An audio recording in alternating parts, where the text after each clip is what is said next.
Dear students, welcome into the special English classroom, and today I am going to teach you the last unit of our syllabus, that is syntax. And in this syntax the last topic is verb phrase. मित्रांनो, आता आपण आपल्या सिलेबसच्या शेवटच्या टॉपिककडे वळूयात. सिलेबसचं शेवटचं unit आपलं सुरू आहे आणि त्यातला सिंटॅक्स ह्या युनिटमधलं आता आपल्याला शेवटचं वर्ब फ्रेज हा टॉपिक शिकायचा. आजपर्यंत तुम्हाला वर्ब काय ते माहिती आहे. What is verb? The action showing word in A sentence it is called as verb. की वाक्यातला क्रियादर्शक शब्द असतो त्याला आपण वर्ब क्रियापद असं म्हणत असतो. तर नेमकं आता वर्ब फ्रेज काय, त्यासाठी आधी एक समजून घ्या. वर्ड आणि वर्ड फ्रेज याच्यामधला फरक तुम्हाला कळला पाहिजे. What is word? की एक सिंगल शब्द असतो त्याला आपण वर्ड म्हणतो. And what is phrase? The group of word it is called as phrase. When we use more than one word together it is called as phrase. की आपण जेव्हा एकच शब्द वापरतो ना तेव्हा त्याला वर्ड म्हणतो. पण जेव्हा आपण एकापेक्षा जास्त शब्द, मग ते दोन असतील, 3 असतील, 4 असतील, 5 असतील, ते जेव्हा एकत्रितपणे वापरतो त्यावेळी त्याला फ्रेज असं म्हणतात. So now if you know what is phrase then you must know what is verb phrase. तर वर्ब फ्रेज म्हणजे काय की वर्ब जर एका शब्दाचं असेल तर त्यावेळी ते वर्ब असतं. परंतु जे Wien the verb consist of more than one word it is called as verb phrase. की जेव्हा वर्ब हे एकापेक्षा जास्त शब्दांनी बनलेलं असतं त्यावेळी त्याला वर्ब फ्रेज असं म्हटलं जातं. आणि बघा, वर्ब आपल्याला असं वाटतं की ते एका शब्दाने बनलं आहे, but never the verb is of single word. It contains a main verb and an auxiliary verb. की वर्ब जे ना ते नेहमी वर्ब फ्रेजच असतात. तो कधीकधी तुम्हाला एकच शब्द जरी दिसत असला ना तरी त्याच्यामध्ये 2 वर्ड्स एकत्र आलेले असतात. ती वर्ब फ्रेजच असते. त्याच्यामध्ये एक मेन वर्ब असतं आणि एक ऑक्झिलियरी वर्ब असतं. So verb phrase it consist of 2 elements. One is main verb and the second is auxiliary verb. Main verb म्हणजे मुख्य क्रियापद. It is also called as lexical verb. आणि मग ह्या लेक्सिकल वर्बच्या जोडीला लागून येणारं जे असतं त्याला आपण सोप्या भाषेत हेल्पिंग वर्ब म्हणतो. आणि आपले ग्रॅमॅटिकल लँग्वेज जे आहे त्याच्यामध्ये आपण त्याला ऑक्झिलियरी असं म्हणतो. बघा, am, is, are, was, were, do, did, does, have, has, shall, should, may, might वगैरे हे सगळे हेल्पिंग वर्ब आजपर्यंत आपण वापरत असतो. हे हेल्पिंग वर्ब कशासाठी वापरतो? मेन वर्बच्या जोडीला आपण हे सगळे हेल्पिंग वर्ब्स वापरतो. आणि आपली वर्ब फ्रेज जी आहे ती ह्या 2 एलिमेंट्सने तयार झालेली असते. त्याच्यामध्ये एक मेन वर्ब असतं की जे लेक्सिकल वर्बने बनलेलं असतं आणि पुन्हा त्याच्यामध्ये ऑक्झिलियरी असतं ज्याला आपण हेल्पिंग वर्ब असं म्हणतो. तर हे वर्ब फ्रेज बनवताना आधी ऑक्झिलियरी येते आणि त्याच्यानंतर मेन वर्ब येतं. आय ॲम रायटिंग याच्यामध्ये am writing he verb phrase आहे. याच्यात ॲम हे ऑक्झिलियरी आहे आणि राईट हे मेन वर्ब आहे. आणि त्या राईटला ING हे कंटिन्युअस टेन्स दाखवण्यासाठी जोडलेलं पार्टिसिपल. आय हॅव रिटन याच्यामध्ये हॅव रिटन हे वर्ब ही वर्ब फ्रेज आहे. हॅव हे ऑक्झिलियरी वर्ब आहे आणि रिटनमध्ये राईट हे मेन वर्ब आहे आणि त्याचं मेन वर्बचं पास्ट पार्टिसिपल केलं आहे. त्याला ED न जोडता ते रिटन ह्या फॉर्ममध्ये झालं आहे. I have taught you grammar ह्या वाक्यामध्ये हॅव टॉट हे काय? This is a verb phrase. When I say I have been teaching you the study of English language or I have been teaching you the grammar. सोपा वाक्य जर घ्यायचं तर I have been teaching you grammar. तर याच्यामध्ये ह्या वाक्यामध्ये I have been teaching ही पूर्ण वर्ब फ्रेज आहे. याच्यामध्ये have been This is auxiliary verb. Teach is a main verb and ing is a participle. It is continuous participle. So this verb phrase, it is made up of auxiliary and then main verb and then participle. जेव्हा आपण verb phrase बनवत असतो तर त्याचं structure लक्षात घ्या. Verb फ्रेजची रचना कशी असते, स्ट्रक्चर कसं असतं की त्याच्यात ऑक्झिलियरी हे नेहमी it always precedes the main verb, की ऑक्झिलियरी ही नेहमी मुख्य क्रियापदाच्या आधी येते आणि मुख्य क्रियापदानंतर काय येऊ शकतं, फक्त त्याला जोडून ING हा फॉर्म येऊ शकतो किंवा त्याला ईडी लागू शकतं पास्ट पार्टिसिपलसाठी, किंवा त्याचं पास्ट पार्टिसिपल हे वेगळ्या पद्धतीने केलं जाऊ शकतं. काही रेग्युलर व्हर्ब असतात, त्या रेग्युलर व्हर्बला ईडी लागून पास्ट पार्टिसिपल होतं, तर काही इरेग्युलर व्हर्ब होतात त्यांचे तिन्ही फॉर्म वेगवेगळे असतात. आता फॉर एक्झाम्पल टीच असेल तर टीच, टॉट, वॉक असेल तर वॉक, स्पीक असेल तर स्पोकन. तर स्पीक झालं, टीच झाले, इरेग्युलर व्हर्ब. यांचा पहिला फॉर्म वेगळा असतो, दुसरा फॉर्म वेगळा असतो आणि तिसरा फॉर्म वेगळा असतो. तसाच कम, कम किंवा पुट हा शब्द तिन्ही याच्यात सारखाच राहतो, पुट, कट. तसं गॉट शब्द जो आहे, गेट, गॉट, त्याचं गॉटन जे ना ते अमेरिकन इंग्लिशमध्ये होतं, ब्रिटिश इंग्लिशमध्ये गॉटच राहतो. तर व्हर्ब फ्रेजची रचना कशी असते, व्हर्ब फ्रेजमध्ये आधी ऑक्झिलियरी येतं आणि एका वेळी त्याच्यामध्ये एकच ऑक्झिलियरी असतं.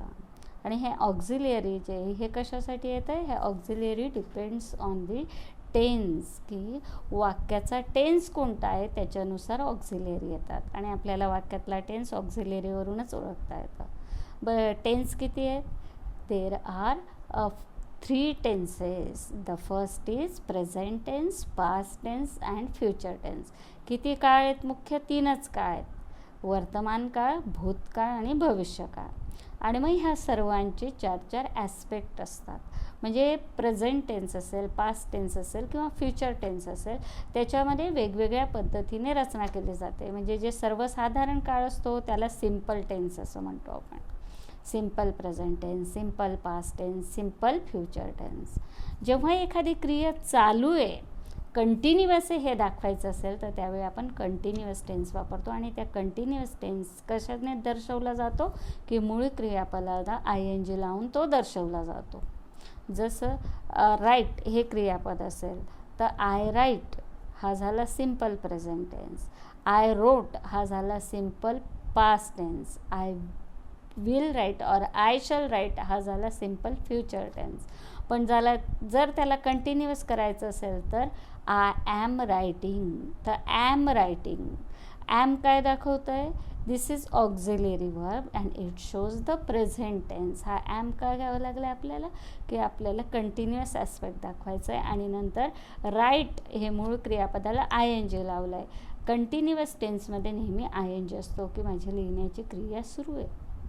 आय ॲम रायटिंग, की at present I am doing this work, my action is going on.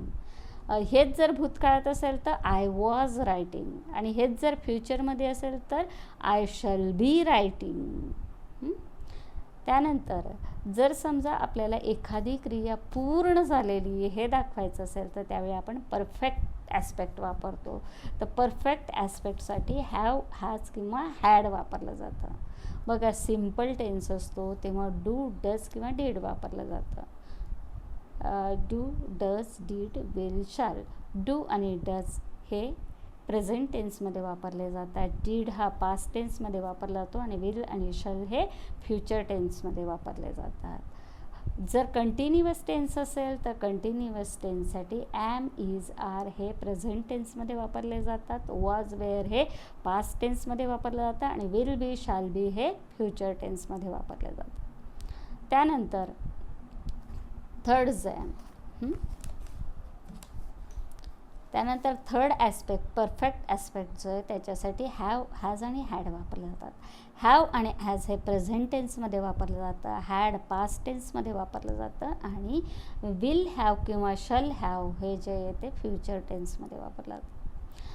चौथं ॲस्पेक्ट जे आहे की ज्यावेळी एखादी क्रिया सुरू झालेली आहे परंतु ती अजून कंप्लीट झालेली नाही आहे, म्हणजे क्रिया पूर्णपणे आणि अपूर्णपणे हे जेव्हा आपल्याला दाखवायचं असतं तर त्यावेळी आपल्याला दोन्ही ॲस्पेक्ट एकत्र आणावे लागतात, परफेक्ट पण आणि कंटिन्युअस पण.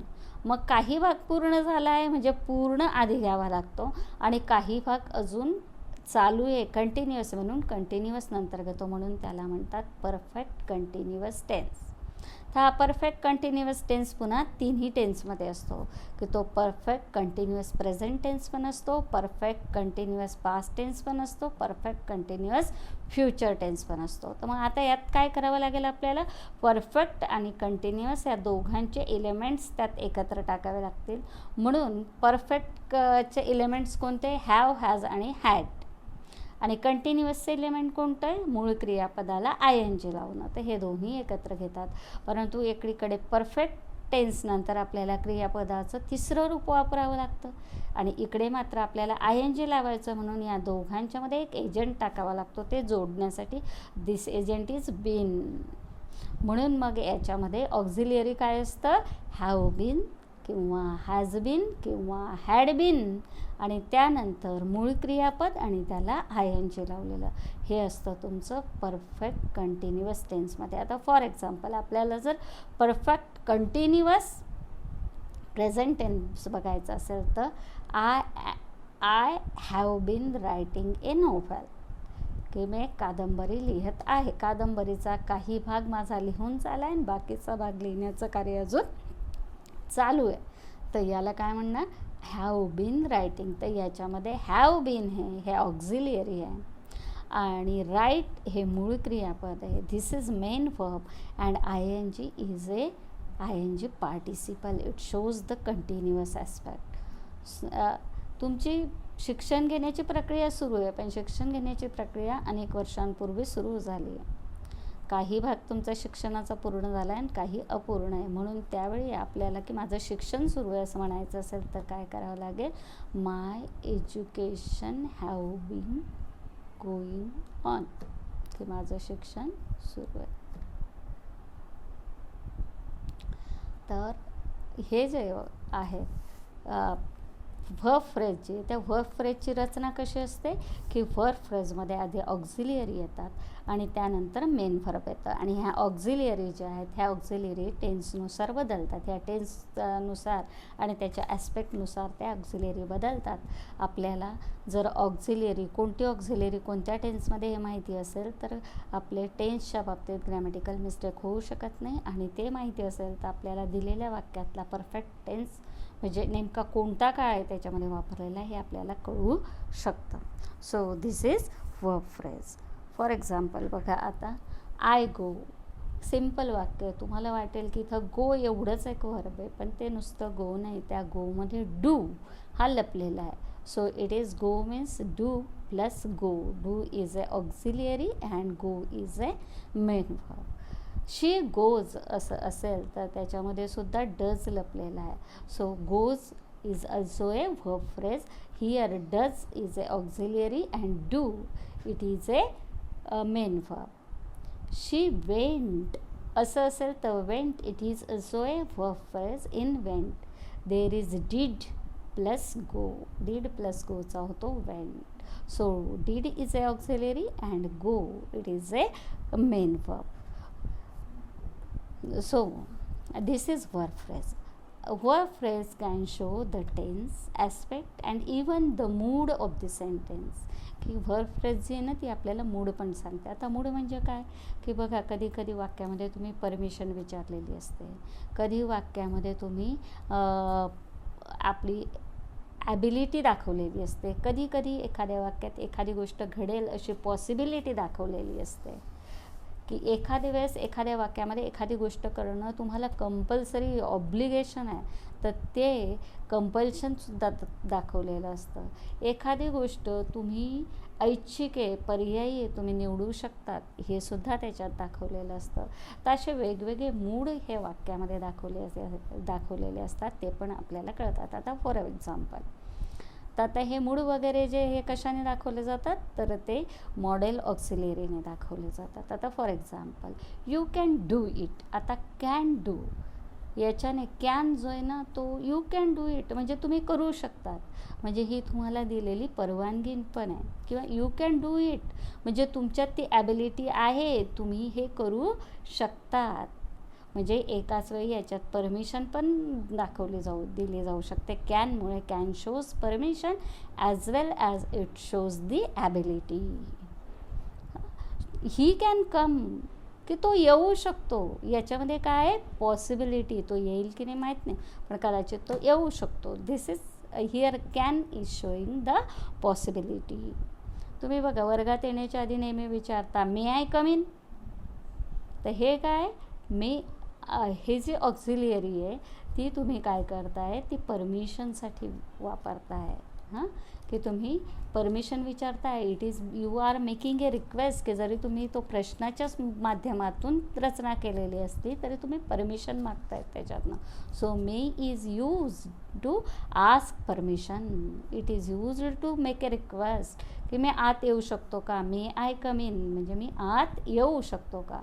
तुम्हाला उत्तर काय दिलं जातं, कम इन, की येऊ शकता. और यू मे म्हणजे तुम्ही येऊ शकता, ती झाली permission. May I go out याच्यातसुद्धा परमिशन विचारलेली आहे. मी जेव्हा म्हणेल यू मस्ट स्टडी, तर मस्ट हा शब्द काय दाखवतो, कंपल्शन, की तुम्हाला अभ्यास केलाच पाहिजे, करावाच लागेल. हे त्याच्यामध्ये की अभ्यास नाही केला तर तुम्ही पास होणार नाही. So must shows compulsion. You should do this, should also shows the compulsion, की तुला हे कार्य करावंच लागेल. यू शुड गो, की तुला जावंच लागेल. Should it is used for compulsion. बघा, हे जे ऑक्झिलियरीज असतात ना, ह्या ऑक्झिलियरीचे दोन टाईप आहेत. एकाला म्हणतात प्रायमरी ऑक्झिलियरी आणि दुसऱ्याला म्हणतात मॉडेल ऑक्झिलियरी. प्रायमरी ऑक्झिलियरी म्हणजे डू हॅव आणि बी हे तीन झाले प्रायमरी ऑक्झिलियरीज. डू, डज, डीड हे डूचीच रूपं आहेत. त्याच्यानंतर बी जो आहे, बी हा मेन वर्ब म्हणून पण असतं आणि ऑक्झिलियरी पण आहे. ह्या एकटा बी असा इंग्लिशमध्ये की ज्याची 8 रूपं आहे. Be, being, am, is, are, was, were आणि बीन एवढी 8 रूपं बीची आहेत. It is also a auxiliary. हे सगळे बीची रूपं आहेत. त्याच्यानंतर हॅव हे तिसरी प्रायमरी ऑक्झिलियरी. हॅव, हॅज आणि हॅड ही हॅवचीच रूपं आहेत. आणि त्याच्यानंतर 11 मॉडेल ऑक्झिलियरीज आहेत. तर ह्या 11 मॉडेल ऑक्झिलियरीज कोणत्या आहेत, कॅन, कुड, will, shall, would, should, may, might, must, need आणि डेअर. हे जे आहेत ह्या 11 मॉडेल ऑक्झिलियरीज. ह्या ऑक्झिलियरीज जे आहेत हे कसे आहेत, लिमिटेड आहेत नंबरमध्ये, की प्रायमरी ऑक्झिलियरी 3च आहेत आणि मॉडेल ऑक्झिलियरी 11च आहेत.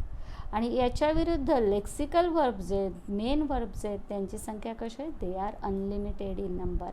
त्यांची आपण अशी स्पष्ट संख्याने काढू शकत. आपण कितीही जमा केले, सगळा संग्रह केला ना, तरी त्यात आपण पुन्हा काही ना काही ॲड करू शकतो. So these are open ended. So lexical verbs are unlimited and auxiliary verbs are limited. तर आता तुम्हाला वर्ब काय ते पण कळलं. मी तुम्हाला अगदी डिटेलमध्ये ऑक्झिलियरी आणि मेन वर्ब हे सांगितलं आणि दोघांची मिळून वर्ब फ्रेज तयार होते हे पण सांगितलं. आता ही जी वर्ब फ्रेज आहे, ह्या वर्ब फ्रेजचे 2 प्रकार पडतात. एकाला म्हणतात फिनाईट वर्ब फ्रेज आणि दुसऱ्याला म्हणतात नॉन फिनाईट वर्ब फ्रेज. आता फिनाईट म्हणजे मर्यादित आणि नॉन फिनाईट म्हणजे अमर्यादित.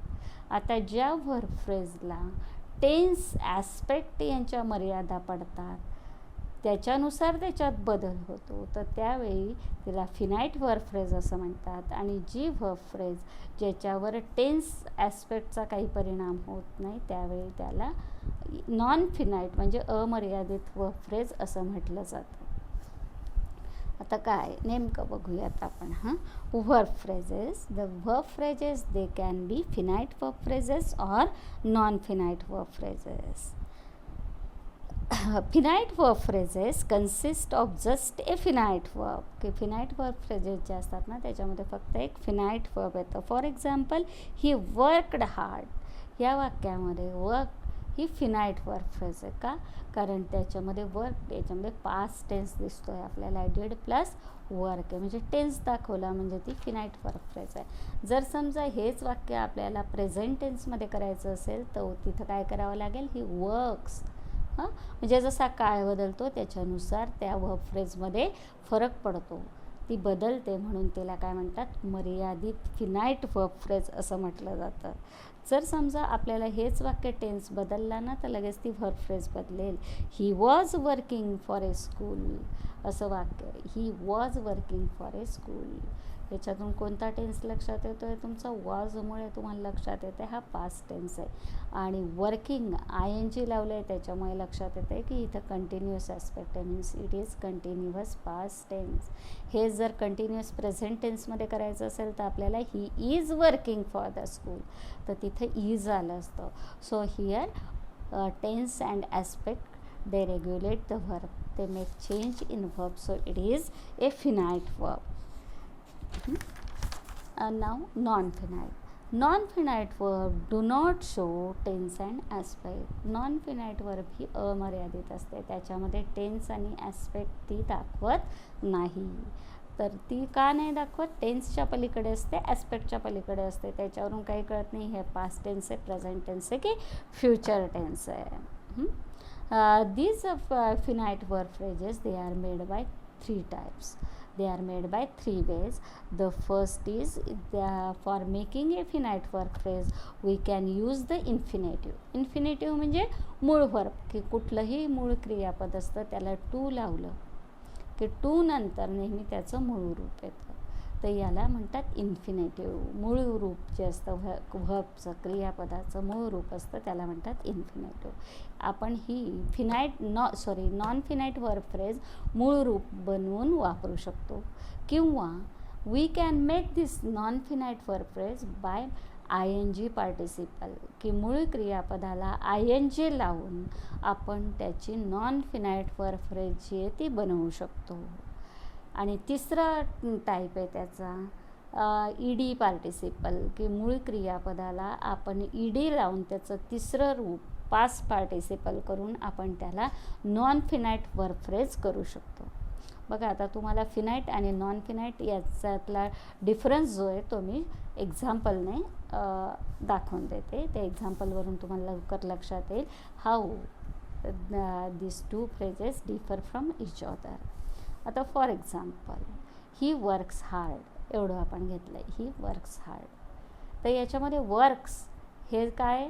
हे फिनाईट वर्ब फ्रेज आहे. याच्यामध्ये काय? डज आणि वर्क एकत्र आलेले आहेत. आणि याच्यामधून काय कळतं आहे आपल्याला? This is present tense and simple present tense. पण याचा जर आपल्याला पास्ट टेन्स करायचा असेल तर आपल्याला काय करावं लागेल? ही वर्कड हार्ड, तर आपल्याला वर्क्सचं वर्क करावं लागेल. पण जर समजा आता ह्याचं जर आपल्याला नॉन फिनाईट वर्ब फ्रेज करायची असेल तर ती आपण 3 प्रकारे करू शकतो. बघा आता हे जे वाक्य आहे, ही वर्क्स हार्ड, याच्यामधलं वर्क्स हार्ड, वर्क्स ही फिनाईट वर्ब फ्रेज आहे. पण जेव्हा मी म्हणते to work hard is his hobby, तर मी काय केलं? To work hard is his hobby. To work, to लावलं त्याच्यापुढे इन्फिनेटिव्ह म्हणजे टू वर्क. तर याच्यामध्ये की काम करणं हा त्याचा छंद आहे. याच्यावरून तुम्हाला टेन्स कळला का? की त्याला ते काम करणं आज आवडतं, ते भूतकाळात आवडत होतं की भविष्यात आवडणार आहे. कोणत्याही काळामध्ये ते सत्य आहे, कोणत्याही काळाला ते लागू होतं आहे. याच्यावरून काही ॲस्पेक्ट कळला का? की हा सिम्पल टेन्स आहे, कंटिन्युअस टेन्स आहे, परफेक्ट टेन्स आहे की परफेक्ट कंटिन्युअस टेन्स आहे, तेही काही कळलेलं नाही आहे. So this non finite verb phrase it is beyond time and aspect. कळलं की आपण टू लावून इन्फिनेटिव्ह वापरून आपण काय केलं की फिनाईट वर्ब फ्रेजला नॉन फिनाईट करून टाकलं. दुसरा वे की मी काय करू शकते? Working hard is his hobby, की काम करणं हा त्याचा छंद आहे. मी काय केलं की मूळ क्रियापदाला ING पार्टिसिपल लावून वर्कचं वर्किंग करून टाकलं, आणि त्यामुळे इथं काय झालं? Working hard is his hobby. की इथं पहिल्या या वाक्यामध्ये वर्क्समध्ये जी फिनाईट वर्ब फ्रेज होती ती नॉन फिनाईट होऊन गेली. किंवा याला तिसऱ्या पद्धतीने मी नॉन फिनाईट कसं करू शकते, worked hard he was happy, की खूप काम केलं त्याने म्हणून तो आनंदी होता. आणि बघा खरंच जो काम करतो मनापासून काम करतो ना, तो काम केल्यानंतर थकतो पण आनंदी असतो, खरंच समाधानी असतो. काम न करता जे पळपुटेपणा करतात ना, ती माणसं बोर होतात. तुम्ही अभ्यास करा, खराखुरा अभ्यास करा, खूप काम करा, थकवा येईल, परंतु तुम्हाला समाधान वाटेल. So worked hard he is happy. तर इथं मी काय केलं, वर्कला ईडी लावला, परंतु इथं तो पास्ट टेन्स नाही आहे. So this is non finite verb phrase. तर मला असं वाटतं की तुम्हाला कळलं असेल फिनाईट वर्ब फ्रेज आणि नॉन फिनाईट वर्ब फ्रेज यांच्यामधला फरक काय. बघा प्रत्येक युनिटमधलं तुम्हाला काही नाही कळलं ना, तर मला विचारत चला. तुम्ही मला कॉल करून तुमचे प्रश्न विचारू शकतात किंवा कमेंट बॉक्समध्ये लिहूनही तुम्ही मला तुमचे प्रश्न विचारू शकतात. इथं आपण थांबूयात.